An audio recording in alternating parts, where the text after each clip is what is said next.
That's why I'm trying to make a better way. Whole new crib in a better place. Get my people out the hood, we'll see better days. Tell a fan sorry, y'all let them wait. Shit up there like a Saturday. Listen to me how I beat the speed up like a battle. Yo, what up, guys? This is your boy Kofi with KO Sports Talk, back at with another video. And in today's episode, in our KO Sports Hangout, we're going to be talking about the Bears, training camp, rookie training camp. We're going to be talking about Fields' progress, how he's light years ahead from last year. And we're going to be talking about more Bears news, Darnell Wright tape, and we're going to be talking about all that.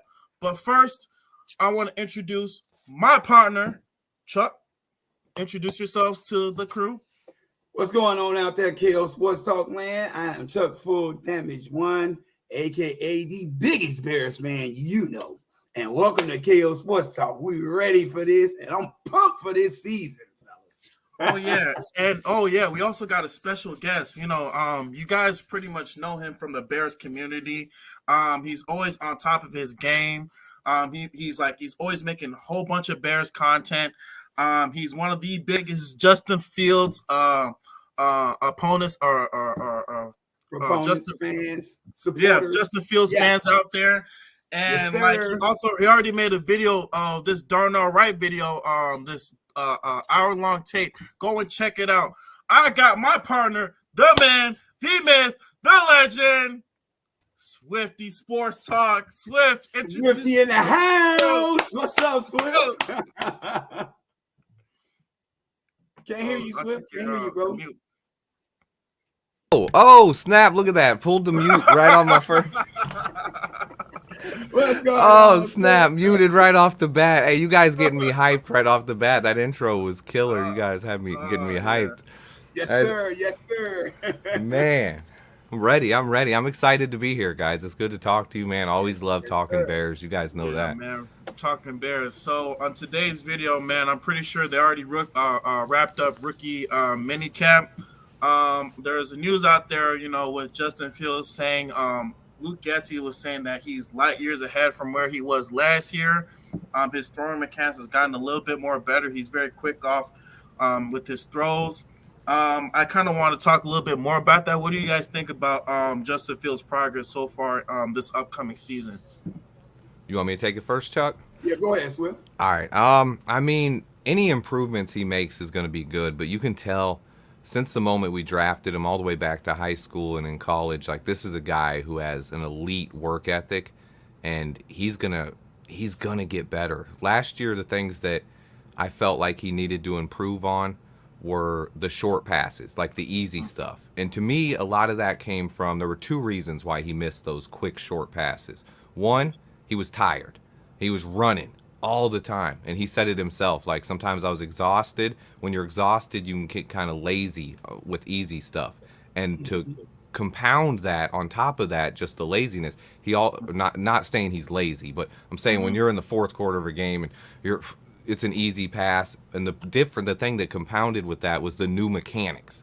Back in the day, I mean, if he would have used his old mechanics, he probably would have got that easy stuff off just fine. But then you got these new mechanics. You're a little different. You're not used to it. You're tired, and throws were off.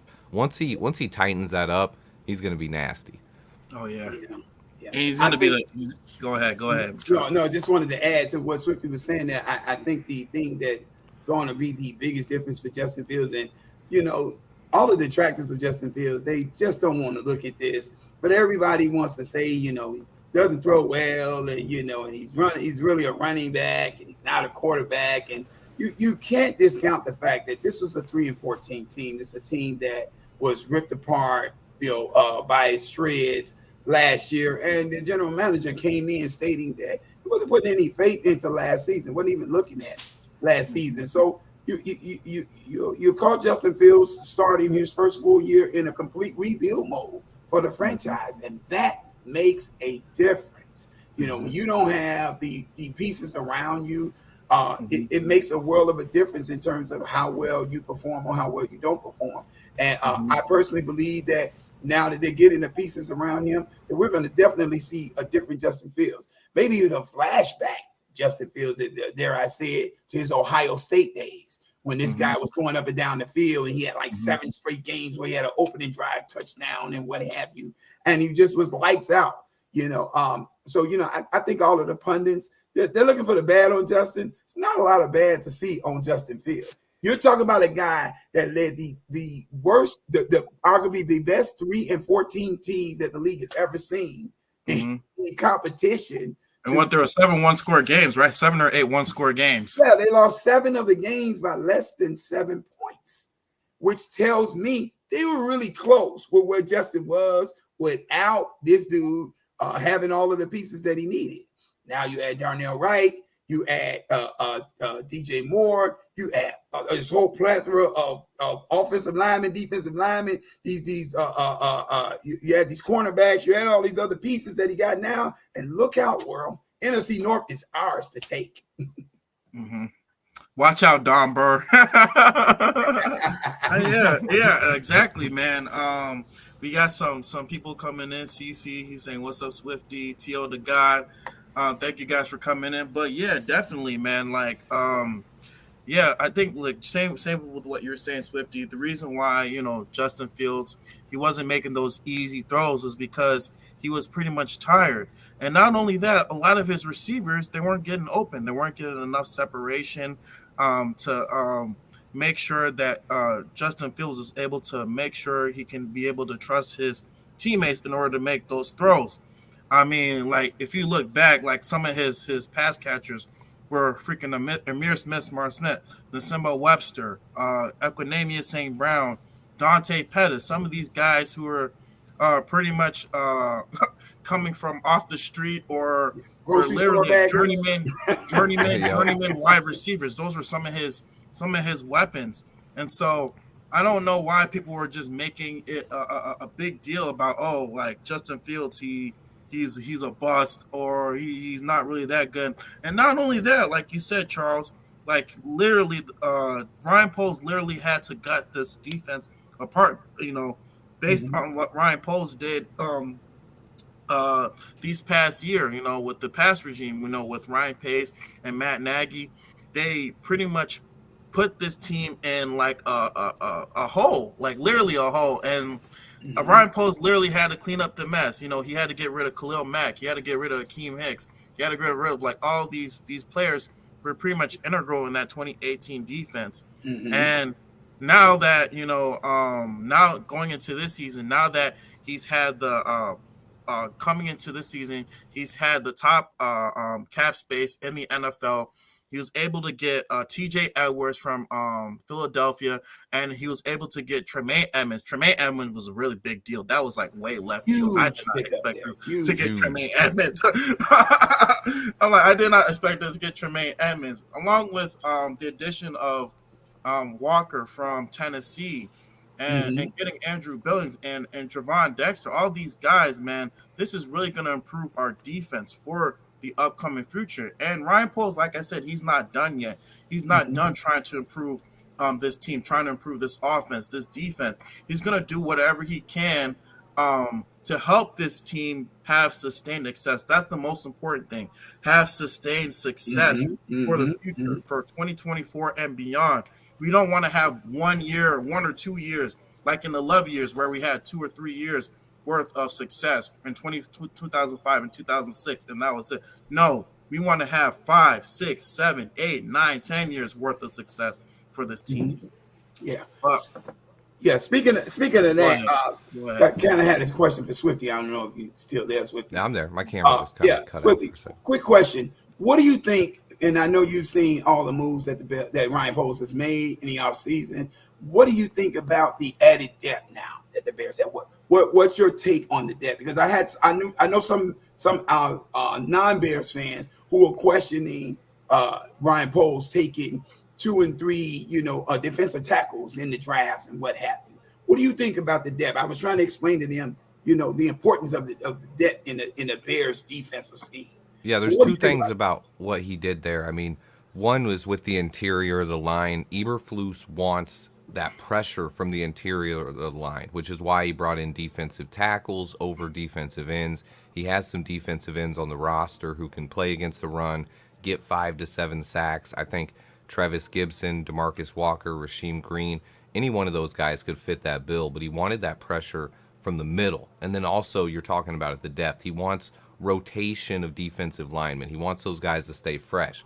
So at defensive end, you got Rasheem Green, you got DeMarcus Walker, you got D-Rob, you got Travis Gibson, and then he brought in some undrafted free agents. And it's also, if those guys don't get it done in training camp, he'll also probably bring in a vet at defensive end, just like he did with Riley Reif last year at tackle. There's a lot of guys out there, Frank Clark, but then in defensive tackle, now you got Andrew Billings and Justin Jones, and then behind him you got Gervon Dexter, you got Zach Pickens, and then you also have Travis Bell.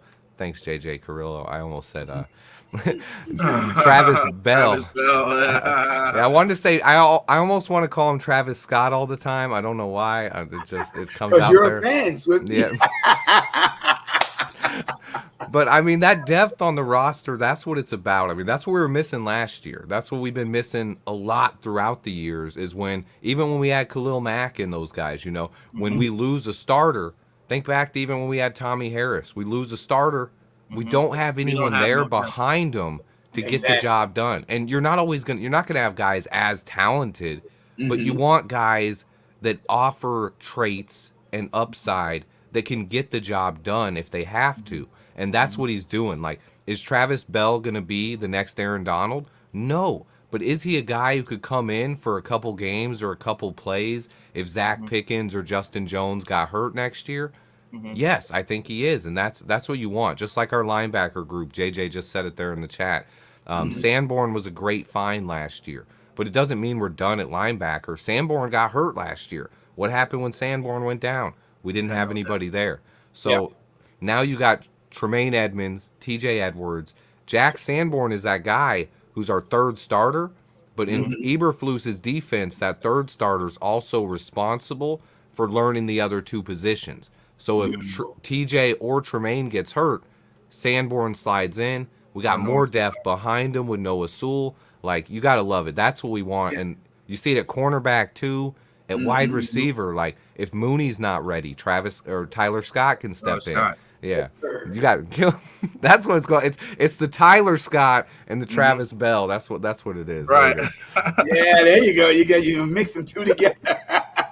And Too many guys, man. Swifty, if I can drop this in too, just my opinion on it, but I tend to think that the edge rusher position can be a little bit overstated in terms of a defensive scheme. I think everybody's looking at the big names, the brand names at the edge rusher position. They wanted Ryan Poles and Matt Eberflus to run out and grab all these big name guys at those positions. But I think when you got quality interior pressure coming up that middle, it creates openings on those edges. It thins that out. The blocking thins out on those edges so that whoever you got on those edges, they can come free and get to that quarterback. So I don't think you necessarily need a Willie Anderson Jr. or somebody of that caliber in order to get pressure off the edge. I think what they're doing with the construct of the defense, with that pressure up the middle, with all of these D tackles having all these fresh legs and these strong arms coming in rotation constantly, I think it's going to free up Robinson and Gibson off of their edges. I really do. There's other defenses like that work in the NFL and have had success. A lot of fans, when you think, you need a pass rusher, you need a Joey Bosa or a Myles Garrett, but you look at some of these teams that have had success. Eberflus's teams in Indy, they had the pressure up the middle. Most fans can't even name a single edge rusher that was there in Indy during Flus's time because they didn't have big names. Everyone's like, well, they had Yannick. No, they didn't get Yannick until Eberflus came here, and then they signed Yannick. They know Darius Leonard. yeah, Darius Leonard. He was a linebacker though. He played the Roquan or the TJ Edwards spot. Right. But at edge rusher, they didn't really have those big names. They had DeForest Buckner in the middle getting the job done. The Rams, the same thing. If you take out the year where they had Von Miller, they've gotten all their pressure from Aaron Donald up the middle. He creates opportunities for those edge rushers because when you collapse the pocket from the inside, then the quarterback has to run to the left or right, and then it's running right into a defensive end. That's how those guys can get sacks, and we didn't have that last year. So if we have that this year, even guys like Travis Gibson and Dominique Robinson, who He's gonna Trevis had. open it up. Yeah, he had 7 sacks the year before last. He didn't do much last year, 2 sacks. But if he gets more opportunities, he could be a 7 to 10 sack guy. And then everyone forgets about that huge need we had at edge rusher all of a sudden. Yeah. Low key, Travis Gibson is kind of one of my low key under the radar favorite players on the Bears defense. I like that guy. I mean, he started the season good last year. He had a sack and a half early in the year. And then after we traded Robert Quinn, we didn't have any pressure up the middle. Like, he wasn't able to. He still got some pressures. He got close more than anyone else on our defense. Like, he was pressuring quarterbacks, but when he's the only guy getting through the line, it's easier for the quarterback to just, hey, let me avoid this one guy. If you got other guys coming at you, it makes that harder. And we saw that a lot with Justin Fields. It's like, okay, Braxton's getting pushed in a little bit with his anchor over here, but we got a huge hole at right tackle, and Musty's an open door right in front of me, so he's got to spin and juke 3 people, So that's what you want to create is more pressure. And I think Gervon Dexter and Zach Pickens are going to get that done a lot. I'm really high on both of those guys. And then Andrew Billings and Justin Jones, they're not awful either. Andrew Billings is a good run stuffer. So I think our defensive line is going to improve a lot just by how good the interior is improved. You made reference to Braxton Jones, and that's a perfect segue here. Swifty, where do you evaluate him? Where is he in our process here? I love Braxton. I was high on him last year for a 5th-round pick. I didn't expect him to come in and win the job day one, but when I watched his tape in May, after watching all of his Southern Utah tape, I was like, this guy is our left tackle of the future. I saw all the traits, like the long arms, the athleticism, the quick footwork, powerful hands. Like, he's a killer in the run game on the move. He graded out as one of the top 3 run blocking tackles in the entire league last year. So his only weakness was his anchor. He needed to get stronger. He's coming from Southern Utah to the NFL. That was to be expected. And if you saw, he was on the CHGO podcast not too long ago, and he looks beefed up. Like, his shoulders look jacked. He already has massive hands. His hands are way bigger than Darnell Wright's. It's one of the things that he has on Darnell. He has longer arms. He has bigger hands. Yep, and he has a little bit more athleticism too. So I think we have our bookend tackles. I think we're set. I've said all along, even if we drafted Paris Johnson or Broderick Jones, you put them at right tackle because that's the hole we have. Braxton, if he can improve his anchor, I think he can be a top 10 tackle in the NFL. I'm really high on Braxton. I think he was a huge find by Ryan Poles. If you look around the NFL too, it's not always first-round picks that are starting at left tackle. You got guys that it's just certain traits, and it's one of the hardest positions to project into the NFL. And I believe he's a left tackle, and in a couple years, no one's going to be talking about he's a 5th-round pick. That's all Bears fans harped on all last year because the year before we had Larry Borum, who was a 5th-round pick, and he started a couple games. Larry didn't do very good, but fans wanted to hype him up. I actually saw that narrative on Twitter today. I saw that too. A lot of people were spreading this. If Braxton Jones regresses like Larry Borum does, then we're in trouble this year. And I was like, wait a minute. I saw that tweet. and in his rookie season, Larry Borum played less snaps and gave up 30-plus pressures. This year, he played more snaps and only gave up 14 pressures. So he still wasn't great. I'm not a huge Larry Borum fan, but he was way better this year than he was before. So this whole Larry Borum regressed thing, that's just a narrative that people are making up because he wasn't that good last year. But he was even worse his rookie year. Yeah, he got I think better. This one right here. Yeah, there it is. So what is it? He allowed 32 pressures and 633 snaps his rookie year. Yeah, I can see it. And then this year he allowed 14 in 528 snaps. His PFF grade went up. He gave up less pressures. So there was no Larry Borum regression. And as far as Braxton's concerned, could he regress? Sure, like he could get worse. But what we saw from Braxton last year, there's nothing that hints at that. Everything you see from Braxton is a high IQ player that works really hard, and he knew his own weakness before last year. When you go back and listen to his preseason interviews last year, he said it. I got to get stronger against the bull rush. Like, teams are bull rushing me. They know it. It wasn't a secret. It happened every week. It's not like NFL teams didn't know it either. They're like, bull rush this guy because he needs to get stronger. But now that he's in one of the best training facilities in the world, working with SEMO all offseason, I have faith that he's going to get that done because everything else he has.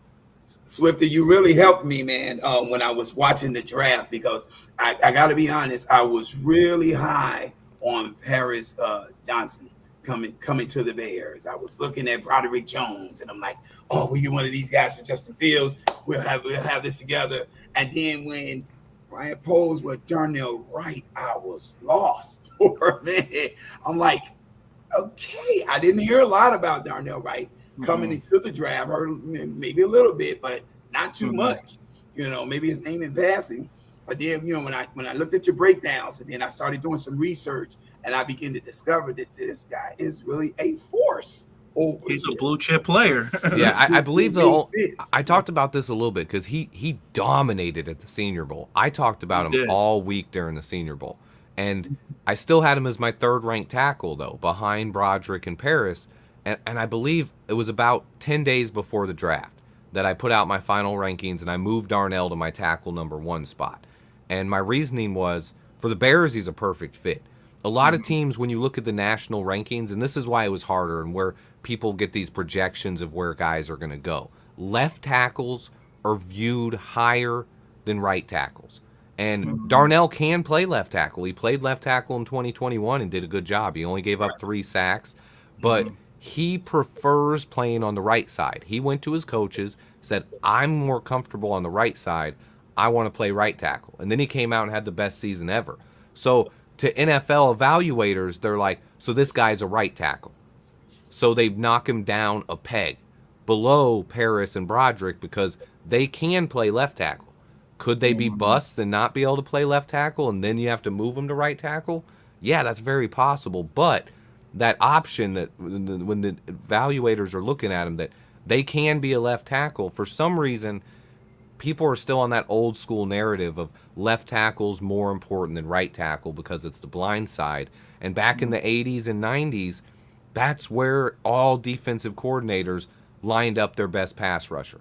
Like if you look back in the day, that's where, who are the big name? Reggie White, Lawrence Taylor. Yeah, Lawrence Taylor. All those guys from the 80s and 90s, they lined up at a quarterback's blind side. Yeah. But nowadays, Von Miller's on the right side. Khalil Mack's on the right side.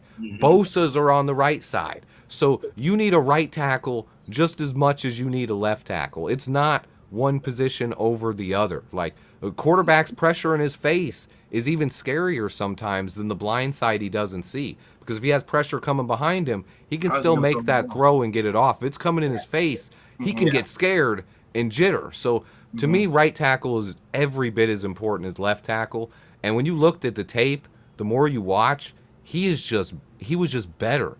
Technically, he's more powerful. He better than strong ass anchor. Let's not forget about that. You can't watch the tape of Paris and then watch the tape of Darnell Wright and go, I like Paris better. So that's when it came down to me. I was like, that's where I have to put Darnell number 1, especially for the Bears, because we need a right tackle more than we need a left tackle. So it almost made too much sense. Like, this is a perfect fit. Yeah. And like I said, I mean, I watched a lot of his tape, because you kind of put me on Darnell Wright. I didn't expect him. He wasn't even on my radar. It was more so Paris Johnson Jr., and I made a video about that the Bears should draft Paris Johnson Jr.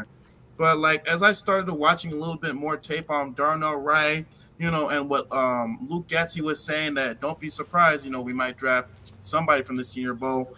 And then I saw more tape on Darnell Wright. I was like, man, this kid is a dog, bro. Like the way he's able to freaking like his hands, like once he gets his hands on you, like there's no way of you getting around it. Like you are not getting around that guy because he has strong ass arms, and like when he gets his hands on your shoulder pads, like you can't even move.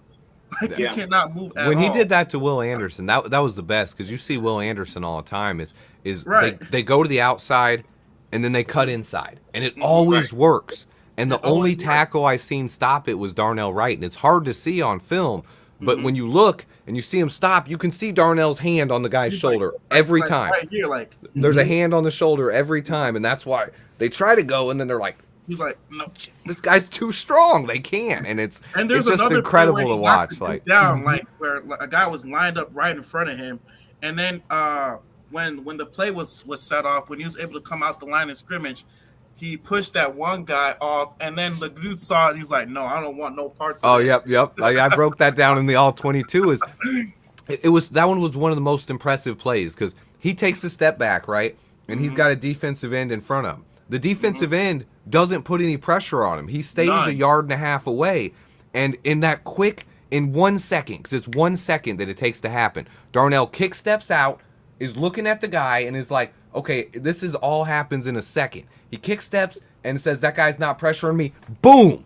He pancakes the guy that the left guard's blocking and is still ready for that guy to come at him. Like, he's like, I pancaked that guy. Are you coming at me? And that guy just backs up. He just backs up and goes into coverage. He's like, oh, I don't want to be that dude. I'm done.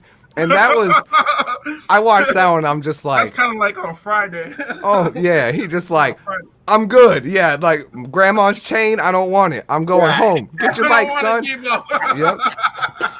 So I gotta be honest, bro. You completely sold me on Darnell Wright after watching your video breakdowns on him, bro. I didn't know much about this guy, but then when I really dug into him, you're talking about a guy who played 19 games in college and didn't give up 1 sack. That's unheard of, bro. And going against the top talent in all of college football, the SEC. He's running up on everybody that's getting taken in the draft before him. There's even one play where he's lined up with Jalen Carter, too. And he's locked down Jalen Carter. Yep. He locks down Jalen Carter. He locked down Jalen Carter. He locked down Trayvon Walker, who was last year's number 1 pick. Yeah, B.J. Ojolari. A lot of dudes that he played against. Even Nolan Smith, like, shut Nolan Smith down. Like, he did it against everybody, and it's kind of wild. Brenton Cox, he played multiple times, shut him down, too. Now let's kind of veer to Justin Fields here for a minute, bro. What do you see needs to be the next step for Justin Fields, bro? It was adding talent around him. I mean, I think honestly Fields has done.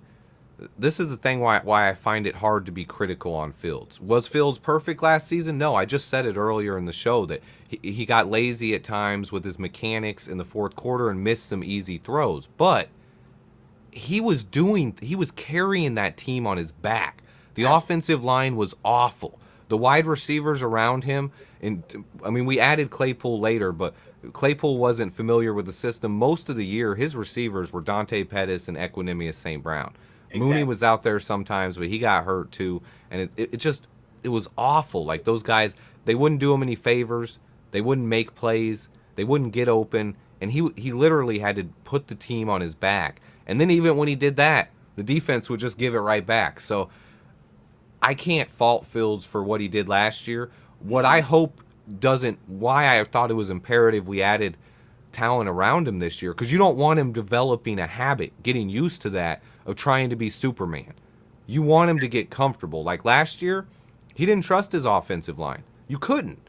Like, he couldn't. He would drop back and he'd be like, I know Musty's getting blown up, so I don't have time to scan the field sometimes. I know I got to make a play with my feet, and he would do it. And even when every defender on the field knew he was going to do it, Darius Slay talked about that against the Eagles. He broke like 6 tackles on one of those plays.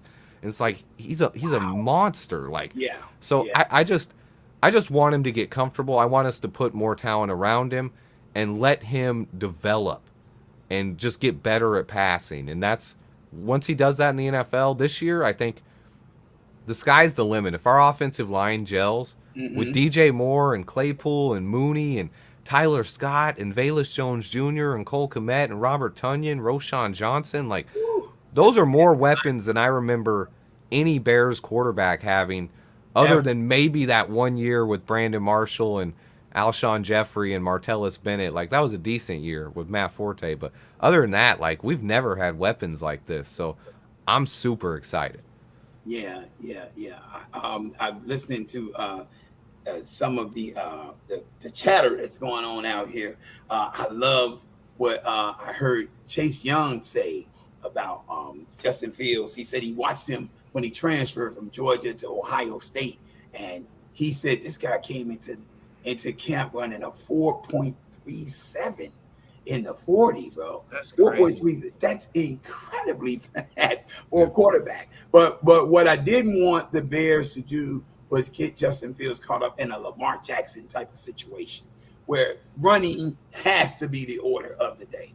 Is it great that he can run? Is he fabulous with his legs? Is all that fantastic? Can he break the long one? Yes, all that's beautiful. But we don't want it to be a Lamar Jackson type of situation. Otherwise, he's going to have a shortened career with a gang of injuries everywhere, and he's going to feel unappreciated in a franchise that doesn't give him help. So I'm loving what Ryan Poles did in this offseason, what Matt Eberflus has progressed to do in this offseason around Justin Fields.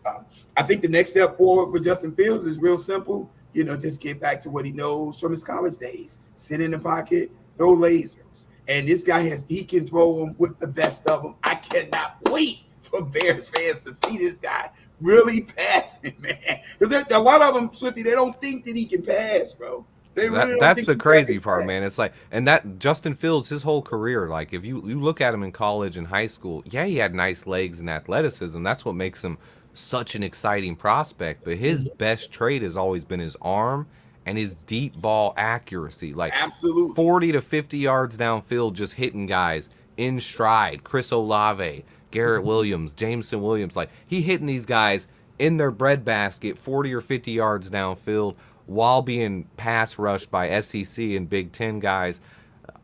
His arm is what is special, and he has that opportunity this season. It's just about staying healthy. That's 100%. Knock on wood. If this man's healthy, the Bears are dangerous this year, and that's all there is to it, in my opinion. If he stays healthy. I think that he has talent. I mean, you've seen it last year. I mean, just think if he throws for 200 yards a game, even just 200 yards a game, and runs for 700 yards or 500 yards, he's gonna get MVP votes. He got one MVP vote last year when we didn't win anything. Exactly. This year, I mean, the sky's the limit, and I just hope fans give him a chance. In Chicago, we've never had a guy this talented at the quarterback position, so it's like if something happens, my worst case scenario, something happens this year, and he doesn't break out this year, and then fans are immediately calling for a new QB. That's what they'll be doing. But this guy has all the potential in the world to break every single record and even win multiple Super Bowls. The sky is that high. We have to keep putting talent around him and growing, but I couldn't be more excited for the franchise as a whole. Like the head coach, the GM, the quarterback, I'm loving it, man. You hear that? You hear that Real Street Sports Talk? Yeah, you hear that? Speaking of Real Street Sports Talk, he said Fields hasn't had a passing game of over 300 yards. Do you fellas have any concerns about that? Swifty, do we have any concerns about that? Not at all. I mean, when you look at that, I mean, he also hasn't had – look at the attempts that other quarterbacks get. Even Kenny Pickett had a game last year where he threw 48 passes.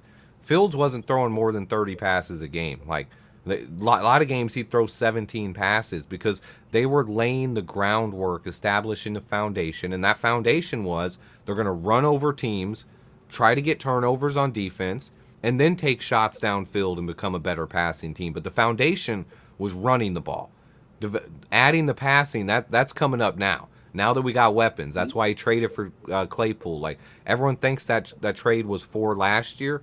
They made that trade for this year and beyond, because that's what they're going to do, make that passing game better. And I mean, he had 400-yard passing games in college at Ohio State against huge teams like Clemson and Georgia and Michigan. So I'm not worried about yardage.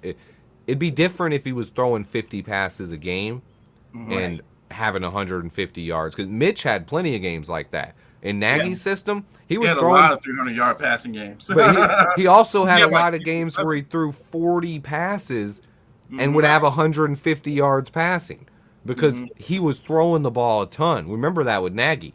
Everyone complained we never gave Monty the ball. They were just throwing it. And now the philosophy's changed. So yardage numbers and stuff like that, it's arbitrary.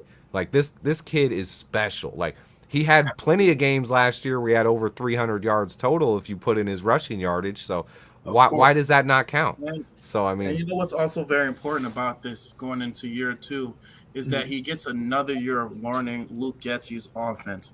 I mean, I don't know how important it is specifically when you're trying to learn a scheme, how important it is to learn that scheme, because last year Justin Fields, with the new addition of Matt Eberflus, Luke Getsy and all the coaching management, the new coaching management, Justin Fields had to learn a new system.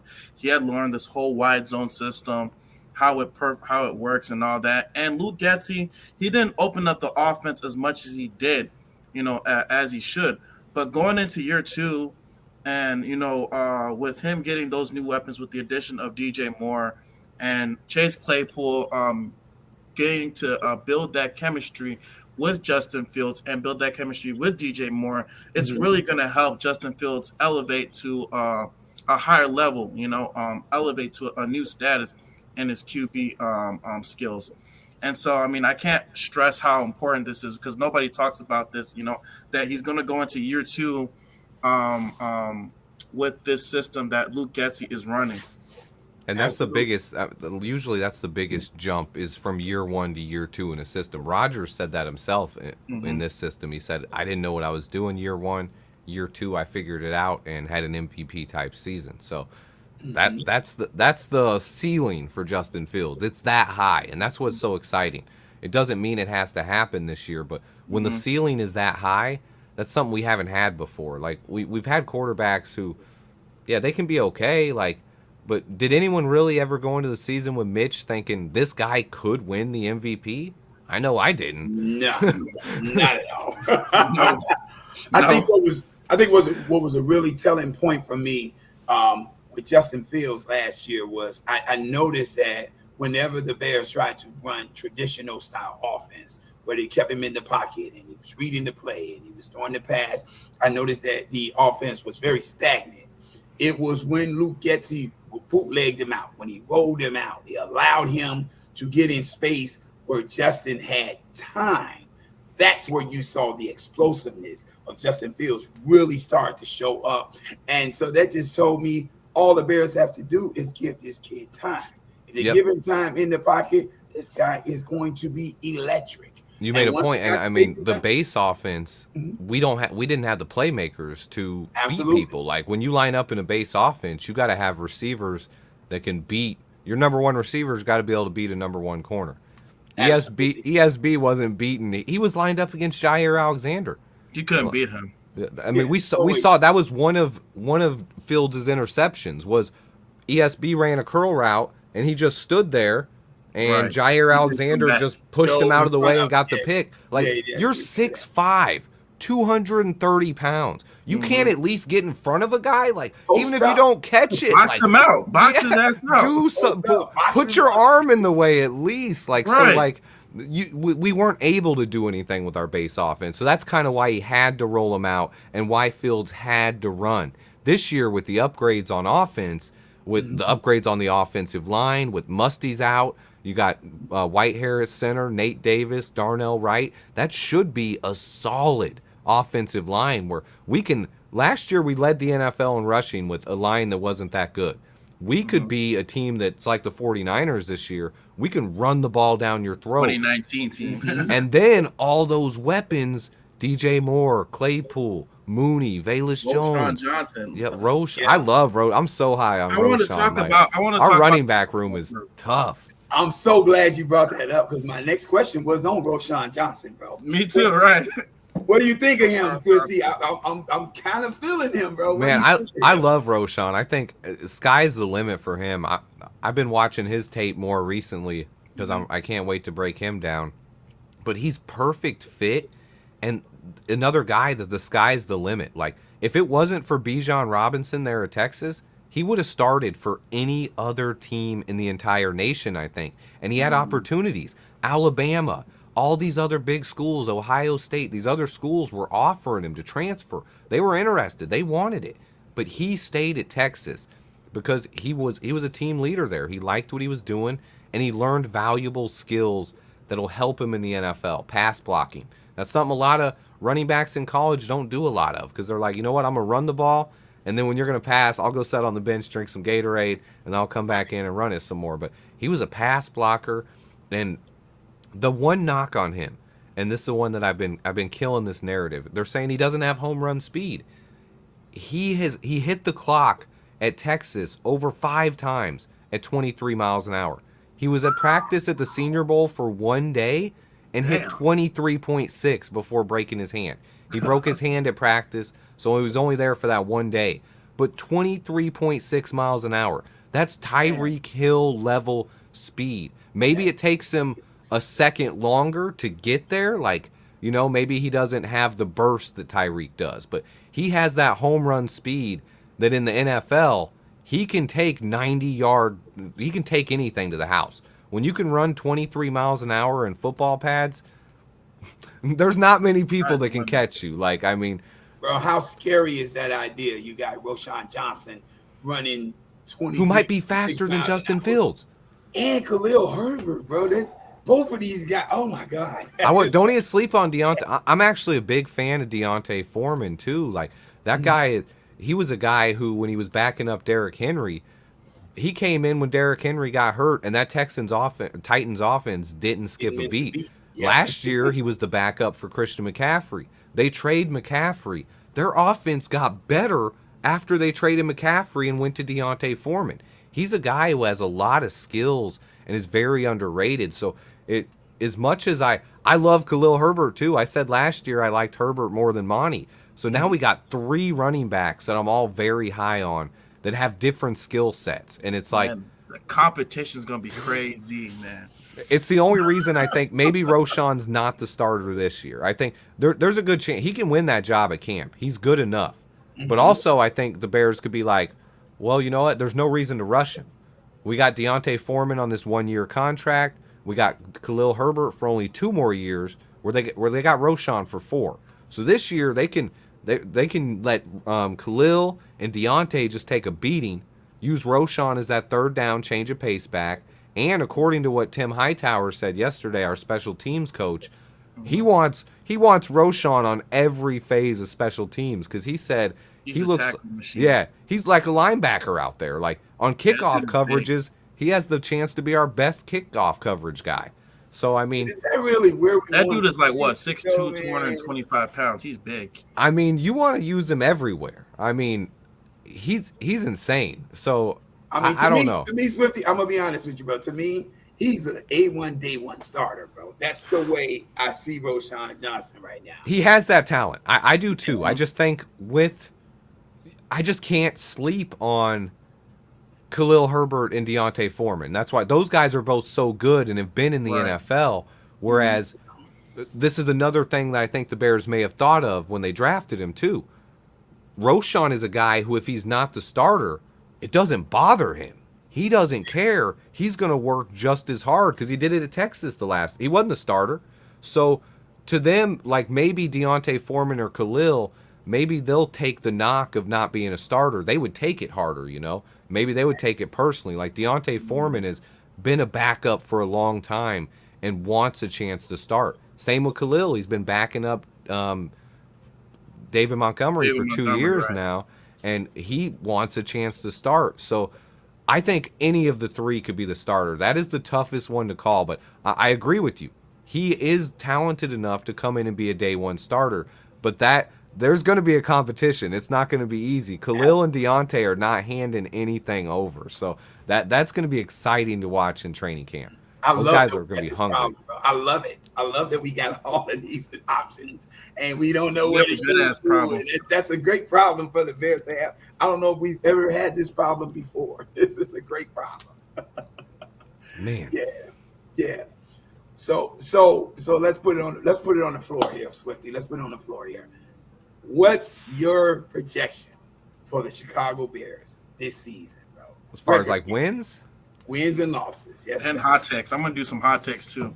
I don't usually do wins, and I'll usually do like an area, like a floor and a ceiling because like when there's so much that happens every year, it comes down to it. But this is a team where I say let's do a floor and a their ceiling. floor is at least 6 wins. Like they're not. If Fields is healthy, there's no way they're winning less than 6 games. And I think their ceiling is up to 11 or 12. Like this is a team that could surprise and make a run. We have an easy schedule. We're going to play a lot of close games. Most likely we win somewhere between 7 and 9 games, I'd say. 7 to 10, somewhere in there is most likely. But this is a team where if things go right and everything's clicking on offense and Fields makes those plays in the fourth quarter, we get some turnovers with all these new fresh guys on defense, there's still a lot of question marks. Like a lot of this stuff has to gel. Like how long will it take the offensive line to gel? How long until Fields gets comfortable with DJ Moore and Claypool? How long until Pickens and Jervin Dexter make an impact on defense? If they can do that early, though, this could be a team that could win 10-plus games. So it's exciting. It's really exciting. Do we creep into the playoffs, Swifty? I think we have a good chance. I mean, there's so many open wild cards this year. I think we have a great chance to at least be a wild card team this year. And the NFC North is wide open. Like, I'm not scared of Jordan Love. I'm not scared of Jared Goff. And I'm not scared of Kirk Cousins. Like, the Lions and Vikings and Packers, they all have good rosters. Like, but those quarterbacks don't scare me. And that's what it comes down to when we get down to it. So I put my faith in Justin Fields. Does this Jared Goff scare you? Oh, my God. Oh, man. Where's Don Burr at? Don Burr like, don't be hated. Hey, Don Burr's got that same outfit, man. I believe you. I haven't seen him in it, but I believe you. Oh, my goodness. Of this receiving core, I'm looking for a hot take here, Swifty. Who do you think could have like the best breakout year? The biggest break. I think the breakout guy would be Chase Claypool. I think DJ Moore is going to be the number one, but I'm super high on Claypool. I was super high on him last year. You've seen what he did. The biggest stat I saw out there was, what was his name? Oh, Sauce Gardner gave up 54 yards in coverage on the entire season. 30 of them came on one play to Chase Claypool. That play where Chase Claypool mossed him on the sideline. So, yeah. And that's one thing we're going to open up here. There's a lot of people, the things that people talk about with Claypool is like he didn't have time to get into the offense, and then Fields got banged up, and then he got banged up, and they didn't really have time to get that chemistry going. But on top of that, now, instead of facing number one corner, when he came in last year, defenses knew where he was every play. Like, not only the number one corner, the safety too, because we didn't have anything else. Like, when he finally got here, Mooney got hurt. So, like, it was just Claypool. When he came out there, they're like, yo, guard that guy. Don't worry about Pettis and ESB. Double team that guy. But now, DJ Moore is taking that attention. DJ Moore is getting that attention. So, Claypool's going to have a chance to eat. And then on top of that, the news that I haven't even talked about, but I kind of figured out last night is what they said about Darnell Mooney. Yeah, he's still recovering. Now, we knew he was still recovering, but earlier in the offseason, they said he'd be ready for OTAs. We're a couple weeks away from OTAs now, and when they were asked about him yesterday, they didn't say he's missing OTAs, but what he said is, I hope Darnell's ready for training camp. To me, that says he's not going to be at OTAs. And they're hoping he's 100% by training camp. So that means Darnell's a little bit behind, and he's missing this offseason work that gives Fields more time to build chemistry with DJ Moore and Chase Claypool. But also it could give, if he's not here ready by the start of training camp, Tyler Scott. He could end up missing a little bit of time or being behind this year. So that makes me even a little bit, adds to that potential I have that Claypool could be that breakout guy this year. Yeah, I really do think that Claypool, Swifty, I swear we think alike on certain things, but I really do think that Claypool is going to be the biggest beneficiary from all of the moves that the Bears have made with the offensive weapons. He's a big target. He's easy for Justin to locate. And now he's got a full offseason with this whole Luke Getsy offense and how it's going to work. And I just think DJ Moore is going to demand so much attention. This guy's going to be open. He's going to be running wild out out there. I really believe that. That's really how it should be, man. I mean, What's your hot take on that, Cole? What do you think? Oh yeah, I was gonna get to my hot take and my Oh, yeah. ceiling. So I'm gonna do my floor projection and my high ceiling projection. okay. So just kind of like what Swifty said, I think their floor is 6 wins if Justin Fields is playing. You know, especially even if he gets hurt. I think the ceiling is 14 wins. I think they could be like the Eagles. Like, to be honest, 14. Woo. yeah, 14 wins. And Well, I'm saying it with a straight face. I'm saying it with the straight face because I love it. They have the talent. I mean, they have the talent. I mean, you gave Justin Fields a number 1 wide receiver. Darnell Mooney. I mean, if Darnell Mooney is healthy, you know, he could be like a 1A or 2B type of player. And you got Chase Claypool. You know, you saw him what he did, you know, at Pittsburgh his first couple years when he was playing with Ben Roethlisberger. And also what Swifty said, I mean, like, he freaking mossed freaking Sauce Gardner, man. Like, the defending defensive rookie of the year, man. And like, he gave up 54 yards, and most of those yards he gave away to Chase Claypool. And just imagine, you know, the type of chemistry that he's gonna build with Justin Fields, you know, not that, like previously what happened this past year, he didn't have that time to build that chemistry with Chase Claypool. He was traded for now that you have an entire offseason. Now that you have an entire offseason, you have training camp, you have OTAs, and then you have the summer training camps. That's really gonna establish more of that chemistry, you know, between him and Chase Claypool. So and then another thing, I think Justin Fields is also going to be top 3 in MVP voting. He's going to be top 3 in MVP voting. So Yeah, who that's do you what I'm think? talking about. Yeah. So who do you think could be the breakout player on this offense, Cole? Who do you have as that guy? The breakout. I mean, Justin Fields, the no-brainer. I mean, he's already. Oh, besides that one. Okay, besides that one. Besides Justin, yeah. Yeah, that's automatic. Oh, DJ Moore. You think DJ Moore is going to come in and really shine? Yeah, Okay. like he's gonna have like almost like AJ Brown. I think he's gonna be he's gonna break out to one of like the best wide receivers coming into the season. He's gonna be like top 5. Okay, I think it can't be understated the value that these tight ends are going to bring to this offense too, bro. Ooh, there you Cole go. Kmet, I loved him last year. This is the Cole Kmet I was waiting on when the Bears drafted him from Notre Dame, bro. This is the guy I saw down in South Bend, bro. This dude was incredible. He was like a 2.0 version of Rob Gronkowski to me. That was Big Gronk 2.0 to me.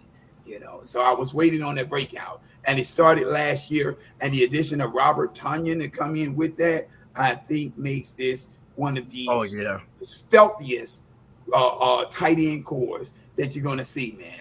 I love it. I love it.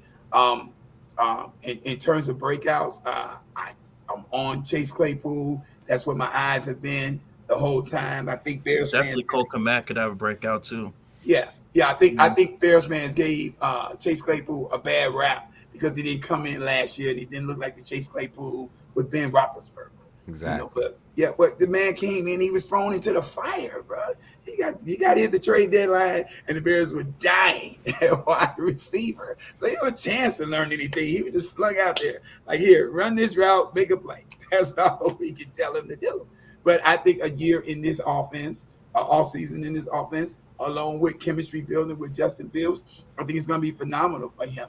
And I can't overstate this enough. But Robert Tonyan's impact and what he did under Luke Getsy's offense when he was in Green Bay to come over into a system where he's already familiar with it and learn and know how to fit in and where to work in, and with the pass catching ability he's got to go along with Cole Kmet, it's going to make this offense basically unstoppable. I wanted to quickly touch on that point. I was gonna say it. Like Robert Tonyan is a guy no one's talking about him, but last time he was healthy, before he had that ACL tear in 2021, because people forget ACL tears are like a whole year injury. Same thing with Chase Young. Like, he tore his ACL, and everyone's like, oh, he's been hurt for 2 years. And it's like, it was one injury. He got hurt in the middle of a season, and then it missed half the next season. Same thing happened with Robert Tonyan. He tore his ACL middle of 2021. He didn't come back till the middle of last season, but now he's fully healthy. Before that, last time he was healthy, he scored 11 touchdowns in Luke Getsy's offense. And you got Cole Kmet, who could score 8 to 10 touchdowns, and Robert Tonyan, who Luke Getsy talked about him a week ago, and he said he's more yoked up and in better shape now than he's ever been. And he's been doing nothing but working out since he tore his ACL and recovering. And now he's at a full off season being healthy. And he said he's bigger, he's stronger, he's faster. Right now, it actually sounded like Getsy was saying like Tonyan could be the starter. So it's I'm not with that. I'm still way too high on Kmet. But like, hey, Kmet is still learning a little bit. So bringing a guy in to push Kmet and giving us two big nasty options in the red zone at tight end, that's beautiful. Like, people aren't even talking about that because we got DJ Moore, Claypool, and Mooney now. So okay, fellas, I'm so excited right now. I got my first hot take. Here's my first hot take of the year. Let's hear it. You listening, Bears fans? Justin Fields throws for 30 touchdowns this year. My man. I think he's going to do it at some point. I think this could be the year. I mean, we have a lot of options in the red zone now, so it's so fun to think about. I just wish the season was here. Oh, this is so exciting. We're gonna have to wait until August, 3 more months. But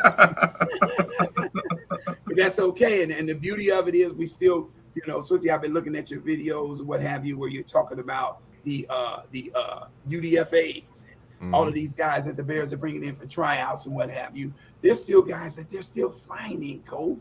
They're still finding guys, but it's mixed, man. I love it. The Bears are going to be so deep. I mean, I don't think after a while we're going to even need names, bro. Everybody's just going to be a number. Hey, 33, you're in. 33, you're in. You're in. Let's go. I like having a deep roster, man. That's fun. Did we even talk about the secondary too? Like the Bears secondary that we've got? Yeah, we like that lockdown secondary. Yeah, I've been hearing about Tyreek Stevenson in the OTAs, and bro, they are. And crazy. Terrell Smith, they've been lining it up. They said Tyler Scott has been suffocated by Tyreek Stevenson. Bro, this guy is huge, man. He's big. He's physical. Dude, I was so stoked for that pick. I was so happy we got him. Yeah, he's got number one corner potential, and that's another thing. People think that since we drafted him, that means maybe Jalen Johnson's gone, but it's your point. Depth. You're building depth on this roster. Yeah. JJ's missed at least 3 games every year. So you need guys like Terrell Smith, and I even like our undrafted free agent, Nugget Warren. I don't know if you guys saw about that one, but from Jackson State, like that kid's got a lot of skills. So you need depth at the cornerback spot too. And I believe right now that's our deepest spot on the whole roster because you have Jalen Johnson, you have Tyreek Stevenson, Kyler Gordon, then you got Terrell Smith, and then you got the guy undrafted last year, Jalen Jones, who when he started played really well. Michael Ojemudia. We just got some guys, and you got Nugget Warren. We just got guys out there. That's a really deep position. I love it. Swifty, I don't know if you play Madden, bro, but I got a confession. I play some Madden. You know I play some Madden. Look, man, I'm big on Madden. You play on PlayStation or Xbox? It depends on the year. This year I'm on PS5 though.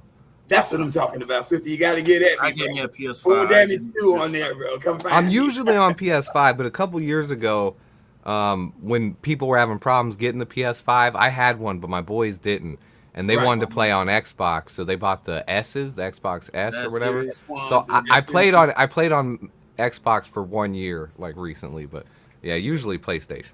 But I gotta ask you a question: do you got the new rosters? Because you can go into the file share now, and people have actually made rosters that have the rookies on it, all the trades, all serious? You just you just literally go into the roster creation thing and go to download files and then go to rosters, and near the top there's going to be a couple that say 2023 roster, and you just click on it, download, boom, and you got Zach Pickens, you got Javon Dexter, you got Bro, they even got Darnell Wright. yeah, they got Darnell Wright. Bro, they got him at like an 80. He's nasty. Like 80 already? Yeah, they got him at like an 80 day one, and the picture Overall? even Wow. kind of looks like him. I was playing with I've played a couple games with that team, and I'm gonna tell you, Javon Dexter and Pickens in the middle.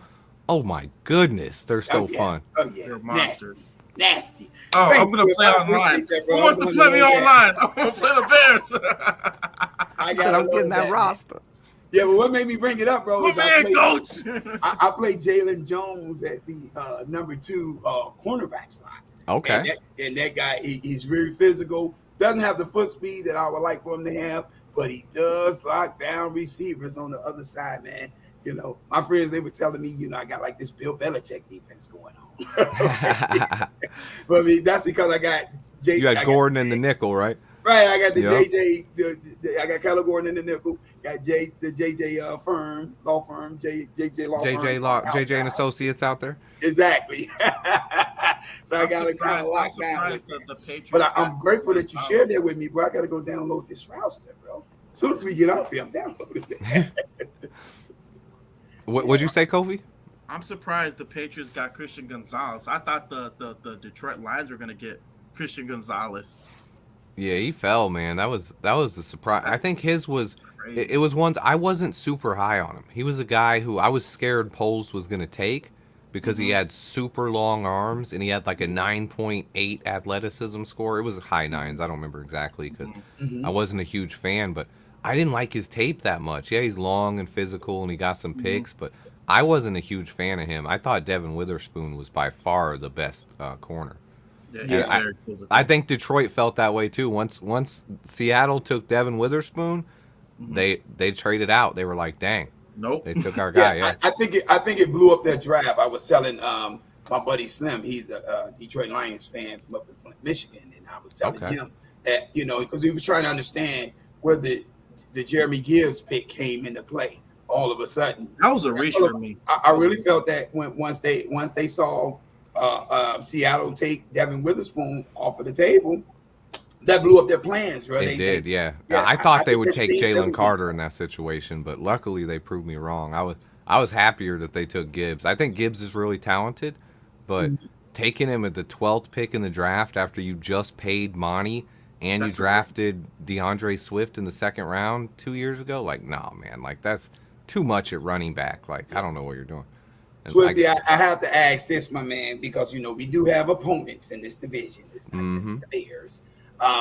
What's your take on the Vikings and the Lions and the Green Bay Packers drafts? How do you think they did, bro? I like the Packers draft the best out of them. They added 2 very, very good tight ends, and then Lucas Van Ness. They got some good players. The Vikings was the one I was not as high on. I like they got Jordan Addison. They didn't have many picks. They didn't take anybody. I thought they were going to athletic. take a quarterback. I mean, I think they missed out because I thought so too, and I was looking at it, and because I have a Vikings friend who follows my channel and comments all the time, and he asks me Vikings questions occasionally. And my biggest thing that I thought they needed to do was what the Lions did: grab Hendon Hooker in the 3rd round. But when I was looking at the picks, the Vikings didn't have a pick for like 100 picks after they took Jordan Addison. Oh, So wow. they didn't have a chance. Like, they took Jordan Addison, they didn't pick again until the 4th round. It was like, because they traded all those picks for Hawkinson. So their draft was hard to like. They also didn't draft anybody with an RAS score over 8. Their highest guy was like 7.4. Whereas when you look at Ryan Poles, every single player we drafted was over 8. All 10 over 8 on the RAS score. Kind of craziest thing I ever seen. So And there are 5-star recruits, 4 or 5-star recruits Yep, coming exactly. Yep, big time high school recruits, except for Travis Bell, I think. Right. And then big time athleticism scores. And the Vikings, I didn't like their draft, but the Lions was the middle one. It was puzzling because Gibbs and Campbell, they're both. I felt like they were both reaches, but Gibbs was my number 2 rated running back, and Campbell was my number 1 rated linebacker. So they're good players, but I just didn't like. I thought they were drafted a little bit too high. But then they came back in the 2nd round. Branch, the safety from Alabama, was a steal. They got a tight end too. Which tight end did they get? Laporta from Iowa. Porter. Beast. Like, that guy's a beast. And then they got Hendon Hooker, which I felt, when I was looking at the Vikings and Lions, I felt like both of them, they have good rosters, but you need a long-term plan at quarterback.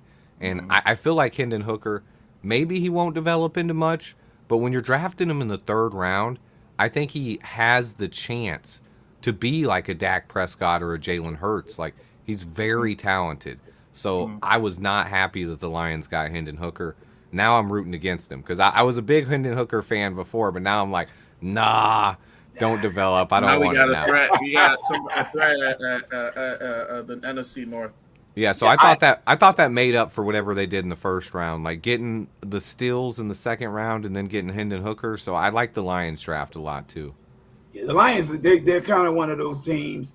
To me, they can be similar to the Bears in terms of the draft. 1st round drafts don't usually go well for them. You know, I didn't really see the rationale in them taking Jeremy Gibbs when you already got a DeAndre Swift. And I was telling my nephew at Real Street Sports Talk that, you know, the only way that this could feasibly make sense to me is them taking Jeremy Gibbs is if they had planned on moving on from DeAndre Swift. And lo and behold, a day or two later, here's the news that he's being traded to the Eagles. True, but my only problem with that was, man, DeAndre Swift was a high pick with a lot of potential. He's a 1st round caliber running back who's just as talented as Gibbs. And they basically gave him away for a 4th round pick in 2 years. Like, so to me, that was the bad part of it. Like, oh man, like if you like Gibbs that much, that means you don't like Swift. And I don't know if Gibbs is better than Swift. So the same player to me. Yeah, the exact same player to me. I think the only downside to Swift was he couldn't stay healthy, really, bro. To be honest with you, in his NFL career, that's been his problem in the NFL so far. Yeah. But Gibbs could have the same problems. Absolutely. So I don't know what you're expected to get from Gibbs that you weren't getting from Swift, you know. But the Lions, they just like the Bears. I tend to think that, you know, they draft better in the 2nd round on. You know, anything in the 1st round, not so much. I don't think brand names are meant for Chicago and Detroit. I really don't, because we don't do well with brand names in the draft. You know, we just go get the players we believe are the best players for our team. I think we do well. When we go after brand names, we just don't do good with that stuff, bro. We don't do good, not at all, bro. No, I agree with that. Yeah. Swifty, it's been a pleasure, bro. Man, this was so fun, man. I was glad I got to talk to you guys, man. Yeah, you guys had some good football talk too. You guys have any final thoughts before I end this stream? Man, it was just a pleasure talking to you guys. Chuck, your excitement, man, he was super excited. Kofi, you very knowledgeable, man. You guys got some good takes. I'll probably clip this up, put a couple of highlights on my channel, and put the link to this to get you guys some more views out there and get them out there. Because I felt like we had some good football talk today. You guys know your stuff, and just like me, I feel like you're excited about this season. So. Yes, sir. Oh, for sure. Yeah, and you can also have me on too, man. You're always welcome to my channel. You can have me on, you know. Oh, yeah, let me know. Either one of you guys, Chuck too, hit me up. I think so. I did a pre-draft special where I had a lot of other Bears content creators on, where we talked about the draft, and I'm gonna do one in the next couple of weeks, a post-draft special where I have people on and you just give me your thoughts on the rookie class, whether it's your favorite rookie or, you know, what you liked about the class, whatever you guys want to talk about. Yeah, you're more than welcome. Just hit me up. Cool. I'm down, Swift. Thanks, bro. I appreciate it. All right. Hey, man, thanks for taking the time out and coming on, bro. We are big fans, bro. Hey, I appreciate you guys having me on, man. Bear down, guys. Yes, sir. Bear down. Bear down. All right, guys. We'd like to thank you guys for coming on. I'd like to thank all my my special guests, Swifty Sports Neck, for coming on. Swifty in the house. Swifty in the house. I'd like to thank Blake. I'd like to thank Effie. I'd like to thank JJ Carrillo, Blake Blorkowitz. All of you guys, man. Thank you guys for coming in. We had 18 people out here, man. That's the most I had so far, man. We are making moves, man. We are making moves, man. 18 people watching. We're making moves, guys. Yes. But yeah, guys, stay tuned for more updates. Stay tuned for more videos. I'm gonna break down a video on Javon Dexter. I'm gonna be breaking some video down on Tariq Stevenson and Zach Pickens, and just overall with Matt Eberflus's defense and how it's gonna be integral for 2023 and beyond. But any last thoughts, Chuck, before we head out? Man, I just thought this was totally awesome. I appreciate you, Swifty, for coming on, bro, and taking the time out in your day. I know you're a busy cat, man, and so you coming in and joining in with us, man, just fuels the Bears' excitement even more, man. Nothing like having a bevy of knowledge to show the pundits what the Bears are all about. I love it. All right, guys, this is your boy Kofi with KO Sports Talk, and this is my dude Chuck Full Damage Miller, and we will see y'all next week. As always, Bears! Yeah! All right, guys, I'm out. That's why I'm trying to make a better way. Whole new crib in a better place. Get my people out the hood, we'll see better days. Tell a fan sorry, y'all let them wait. Shit up there like a Saturday.